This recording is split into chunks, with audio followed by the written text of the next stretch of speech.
उसके बाद correcting and drafting email क्या है, मतलब ईमेल को करेक्ट कैसे करते हैं, ड्राफ्ट कैसे करते हैं, तो वो क्या चीज़ है। तो according to the survey report, professional email user receive almost 90 emails on daily basis. It demonstrates how to formal email face staff competition for receiver attention, clear effective communication। मतलब इसमें कहना ये चाहता है कि जो हम ईमेल यूज़ करते हैं या ईमेल सेंड करते हैं तो डिफरेंट टाइप्स की होती है। मींस ये नहीं है कि जस्ट एक ही टाइप की होती है, मींस एक ही ईमेल को हम बार बार सेंड करते हैं, इसमें डिफरेंट काइंड्स होती हैं। तो what is custom email domain, custom email domains किस तरह जनरेट होती है। तो custom email domain is the name of one brand the website domain that one user generate the email address. मतलब क्या है, फर्स्ट नेम लिखते हैं, नेम लास्ट है, तो ये क्या है, इस तरह ये लिखा हुआ है @customdomain.com। तो ये क्या है, कस्टम डोमेन नेम्स। मतलब ये कोई कंपनी हो सकती है, मतलब सेंडर वाले का नाम हो सकता है, ये किसी भी किस्म के हो सकते हैं। Why the subject and email important, मतलब सब्जेक्ट क्यों जरूरी होता है जो हम लिखते हैं। तो इसलिए जरूरी होता है कि क्योंकि जो बात हम बताना चाह रहे हैं, तो अगर वो सब्जेक्ट में लिखी होगी तो अगले बंदे को पता चलेगा कि हमने ये मैसेज क्यों लिखा है। तो it is also important because it tells the recipient what to expect to email, मतलब ईमेल से क्या आप जान सकते हैं। It creates interest in the content of the email, इसमें कंटेंट क्रिएट होता है। It can help the recipient prioritise their busy inbox, मतलब एक बंदा है उसके पास बहुत सारी ईमेल्स आनी है, अगर आप सब्जेक्ट लिख के अपना नेम लिख के मेंशन नहीं करेंगे तो उसको पता नहीं चलेगा कि किसकी ईमेल है, तो वो उसको अवॉइड करेगा, मींस वो उसको गो थ्रू नहीं करेगा, रीड नहीं करेगा। तो इसके लिए ज़रूरी है सब्जेक्ट का लिखना। उसके बाद what characteristic should be subject in email, कौन कौन सी खसूसियात हैं और किस वे में लिखनी चाहिए। ब्रीफ एंड शॉर्ट होनी चाहिए, only 5 words is possible. Avoiding using unnecessary words and phrasing, avoid using excessive punctuation, मतलब ज़्यादा से पंक्चुएशन का इस्तेमाल नहीं करना चाहिए।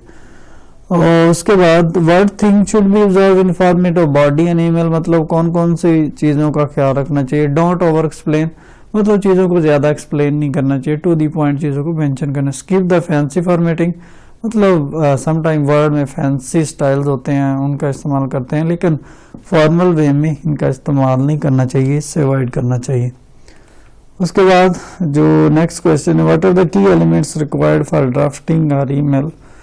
और इसी तरह और भी क्वेश्चन बनते हैं कि what should be proper ending of email, मतलब ये सारे क्वेश्चन इसी में आते हैं कि value of email writing skills and increase in life of professionalism, मतलब आपकी रोज़मर्रा ज़िंदगी में ईमेल और एसएमएस का रुझान बढ़ रहा है, मींस इनके criteria on daily basis are going to be increase. तो इन तमाम चीज़ों को आपको मद्देनज़र रखना चाहिए और ऐसी चीज़ों से अवॉइड करना चाहिए जो मींस ज़्यादा टाइम लेती है। मतलब आजकल आप किसी को इन्फॉर्मेशन कन्वे करना चाहते हैं तो आपके माइंड में ये होता है कि हम ऐसी बात करें जो टू दी पॉइंट हो, कंसाइज हो और अगला बंदा उसको शॉर्ट टाइम में पढ़ सके। तो ये पिक्चर में भी आप देख सकते हैं कि फॉर्मल ईमेल किस तरह से सेंड होती है। उसके बाद having a professional email address, second चीज़ क्या है कि आपका प्रोफेशनल ईमेल एड्रेस हो, मीन्स ऐसा ईमेल एड्रेस हो जो कंपनी के लिए हो या आपने अपने लिए बनाया हो। उसके बाद क्लियर एंड कंसाइज सब्जेक्ट, आपका जो क्लियर एंड कंसाइज सब्जेक्ट होना चाहिए, मतलब आपका सब्जेक्ट अच्छे से लिखा होना चाहिए। The choice of suitable greeting, मतलब अच्छे से वर्ड्स ग्रीटिंग के लिए यूज़ करना चाहिए। डियर सर, डियर मैडम, मतलब जब भी आप मेल लिखने लगे। तो इनफॉर्मल राइटिंग से अवॉइड करना चाहिए, इस तरह डियर के साथ नेम, हेलो, ये सारी चीज़ें आप मेंशन कर सकते हैं। तो ये वे है।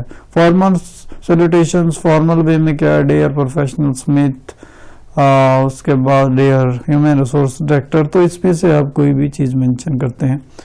उसके बाद drafting the body of an email, मतलब उसमें ड्राफ्ट करते हैं, लिखते हैं, होल चीज़ को मेंशन करते हैं, मतलब जो चीज़ आप बताना चाहते हैं उसमें लिखते हैं, मीन्स बाय नेम इज, और बाकी ये स्केच में आप देख सकते हैं। उसके बाद एट द एंड भी आप एनालिसिस कर सकते हैं कि ईमेल का वे क्या है। तो ये टोटल चैप्टर ईमेल पे बेस करता है कि ईमेल कैसे लिखते हैं, कौन से स्टेप्स होते हैं, जिस तरह ईमेल का सिग्नेचर है, लाइन 1 में क्या लिखना है, लाइन 2 में क्या लिखना है, 3rd में क्या लिखना है, 4th में क्या लिखना है, मतलब एक प्रॉपर वे बताया गया।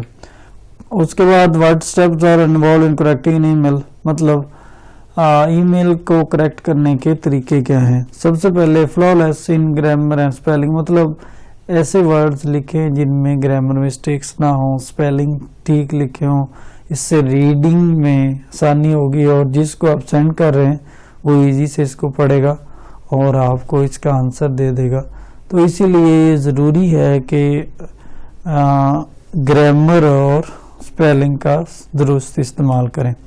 कंसिस्टेंट फॉर्मेटिंग, मतलब फॉर्मेटिंग कंसिस्टेंट होनी चाहिए, मतलब अगर फॉन्ट साइज 12 यूज़ किया तो 12 ही सबका होना चाहिए। अगर style times and Romans mostly use करते हैं ईमेल के लिए तो वही होना चाहिए। मीन्स इस तरह नहीं होना चाहिए कि एक लाइन में एक स्टाइल है, दूसरी लाइन में दूसरा। उसके बाद यूज ऑफ सिंपल लैंग्वेज, मतलब ऐसी लैंग्वेज यूज करनी चाहिए जो अगला बंदा समझ सके। फ्रेजेस, इडियम, इस तरह के एक्सप्रेशन को इस्तेमाल नहीं करना चाहिए क्योंकि इससे हो सकता है जिसको आप सेंड कर रहे हैं उसको एम्बिग्विटी हो और आपका मैसेज सही से क्लियर ना, मतलब पढ़ ना सके।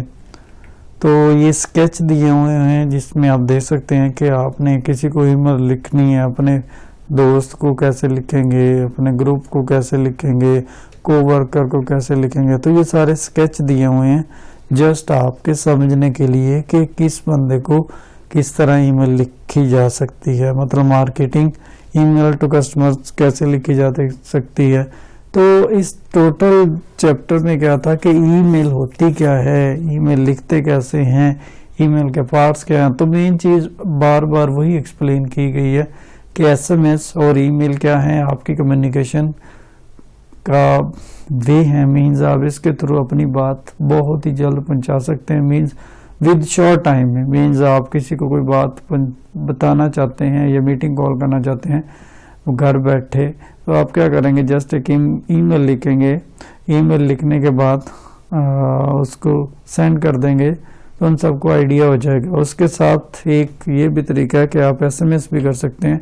आजकल जिस तरह व्हाट्सएप ग्रुप्स बने होते हैं तो ग्रुप्स में जस्ट एक सिंपल मैसेज लिख देते हैं, तो अगर 250-300 लोग एक ग्रुप में हैं तो वो मैसेज, एक ही मैसेज तमाम लोगों को पहुंच जाता है। तो इसी तरह आपकी बात कन्वे हो जाती है। तो आप उसके साथ व्हाट्सएप में तो आजकल आप अपने जो वीडियो है या कोई वीडियो मैसेज, ऑडियो मैसेज वो भी कन्वे कर देते हैं और एट ए टाइम एक ही ग्रुप के लोगों को पहुंच जाता है। तो ईमेल एक पुराना सोर्स हो गया है आजकल के दौर को मद्देनजर रखते हुए, तो इसका इस्तेमाल लोग बहुत कम करते हैं। रीज़न क्या है कि आजकल क्विक वे हैं, शॉर्टेज ऑफ टाइम है, तो लोग ये चाहते हैं कि शॉर्ट टाइम में बहुत अच्छी सी चीज़ें मिल जाए, मतलब ऐसी चीज़ें मिल जाएं जो आपको शॉर्ट टाइम में इंफॉर्मेशन कन्वे कर दे। तो ये था हमारा चैप्टर जिसको हमने कंप्लीट किया, what is email, drafting of email, email कैसे लिखी जाती है, और फ्रॉम क्या है, टू क्या है, मेन बॉडी क्या है। तो ये सारे पार्ट्स हैं। ये मुश्किल चैप्टर नहीं, इजी है और बहुत इंपॉर्टेंट चैप्टर है और फाइनल टर्म में इसमें से 1 या 2 क्वेश्चंस लाजमी आ जाते हैं। तो इस चैप्टर को ज़रूर गो थ्रू कीजिएगा और इसमें से एक question for final term exam important है और लाजमी आता है, तो इसको आपने अच्छे से करना है। तो मतलब ईमेल और एसएमएस 2 ही टॉपिक्स इसमें थे, ड्राफ्टिंग ईमेल और एसएमएस ज़रूरी है या ईमेल ज़रूरी है, कौन सा क्विक वे ऑफ कम्युनिकेशन है। तो इस चीज़ को आपने मद्देनजर रखना है।